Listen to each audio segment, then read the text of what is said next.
তুমি রেডি হবে, ঘুরতে ঘুরতে যাবে না? হ্যাঁ বলছো?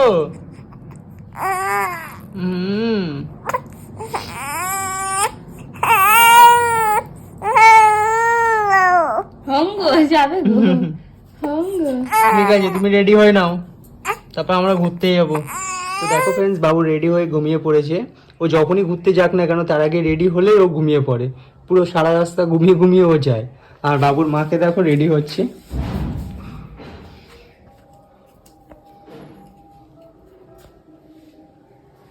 আমার অত টাইম লাগবে, জাস্ট 5 মিনিট লাগবে।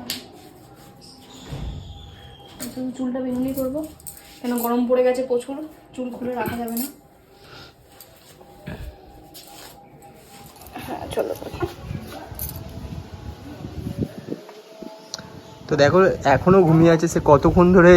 উঠবে এবারে উঠবে না? আরে বাবা, থাক থাক ঘুমাক থাক। আসছি মা, টাটা। টাটা করো, টাটা। চুম্মা হয়ে গেছে, যাও ফিরে আসবে। তাহলে আবার তো আসতেই হবে, ডাক্তার দেখেই চলে আসবো বলে দাও। ফ্রেন্ড, আমরা তো স্টেশনে পৌঁছেই গেছি। আর পৌঁছানোর আগেই আমরা যখন রাস্তায় তখনই কিন্তু অলরেডি বাবু বমি করে দিয়ে জামা ভিজিয়ে দিয়েছে। তাই কিছু করার নেই, বাধ্য হয়ে স্টেশনের মধ্যেই জামা পাল্টাতে হচ্ছে বাবুকে। দেখে নাও, মহারাজ তো ঘুমাচ্ছেন এখন। তো দেখো কি করা যায়, আর রাস্তার মধ্যে জামা পাল্টাতে শুরু করেছি। আর ব্যাস, যেই জামা পরাচ্ছি অমনি কান্না শুরু হয়ে গেছে একজনের। আর না না না হয়ে গেছে আমার পাচ্ছি।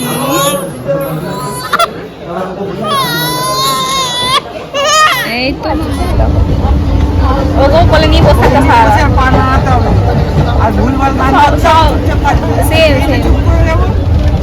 সব বাচ্চাদের এসে দেখে নিল। হ্যাঁ সারপ্রাইজ আর সারপ্রাইজ কোথায় রইল? সারপ্রাইজ দেবো, বলবে না। আরে ওই জ্বর বলে আসবো না ভেবেছিলাম, দিদিদের বলে দিলাম আসবো না। তারপরে না মন খারাপ করতে চাও, ওখানে সবার মধ্যে থাকলে দিদি ঠিক থাকে। তাহলে শুধু ঘরে না ঘ্যান করতে থাকতেই চাইছে না। হ্যাঁ এখন ভালো লাগছে না, ওর ফোকাচ্ছে না বলে এসেছি। চলো এদের রিয়াকশনটা কি সেটা দেখা যাক। চলে আসো, বাবু কিন্তু উঠে গেছে এবারে। চলো রিয়াকশনটা দেখি।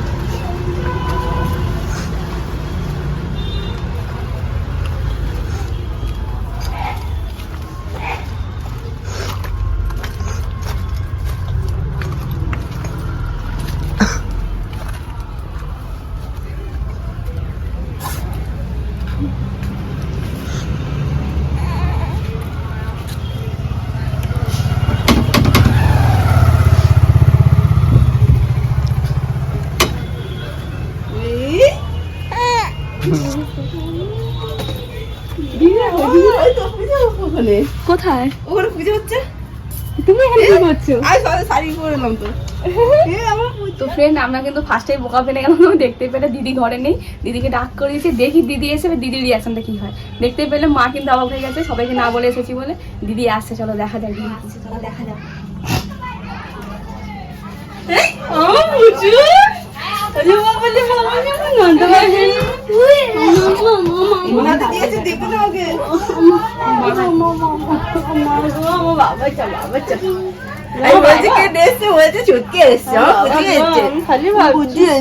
হ্যাঁ ফোন করে না মানে আমার চাঁদ আসবে না।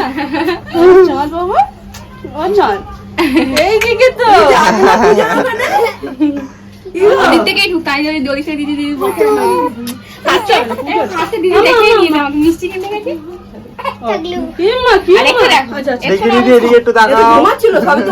চলো, এখানে পাশে একটা শিব ঠাকুরের মন্দির আছে, আজকে তো শিবরাত্রি। চলো পাশের মন্দিরটা বাবাকে দেখে আসি কেমন কি সাজানো হয়েছে। তো ফ্রেন্ড চলো, মন্দিরের সামনে এসে গেছি, ওখানে পুজো হচ্ছে। চলো তোমরাও একটু দেখে নাও।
তো ফ্রেন্ড তোমরা দেখতেই পেলে মন্দিরটা কত সুন্দরভাবে সাজানো হয়েছে।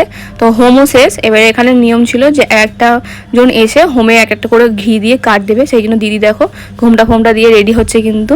তো চলো ভিডিওটা দেখো।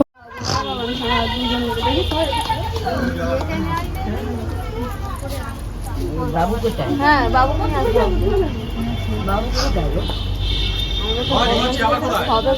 বাবু তো ঘরে ছিল। ডাক্তার ওই সামনেটাই আছে।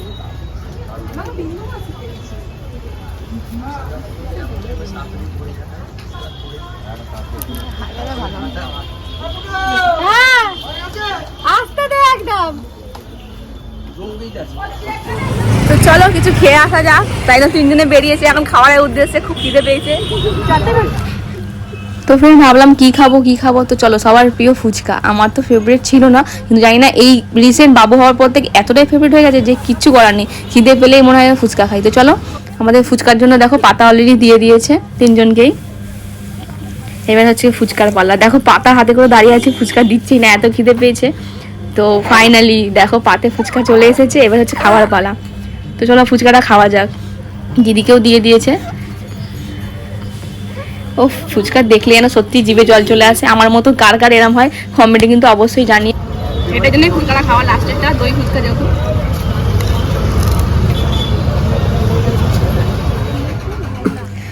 দেখো ফ্রেন্ড ফুচকা খেয়ে পেট ভরেনি, তাই আমরা একটা স্পেশাল পকোড়ার দোকানে চলে এসেছি যেখানে অনেক রকমের পকোড়া পাওয়া যায়। তো সেখান থেকে দেখা যায় কি কি নেওয়া যায়।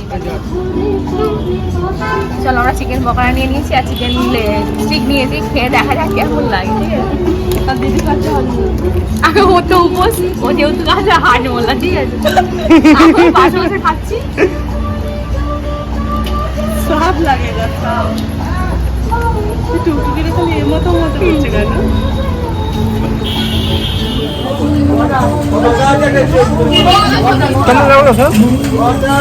আমার তো ওটা কম লাগছে, আমি তো নুন বেশি খাই তাই।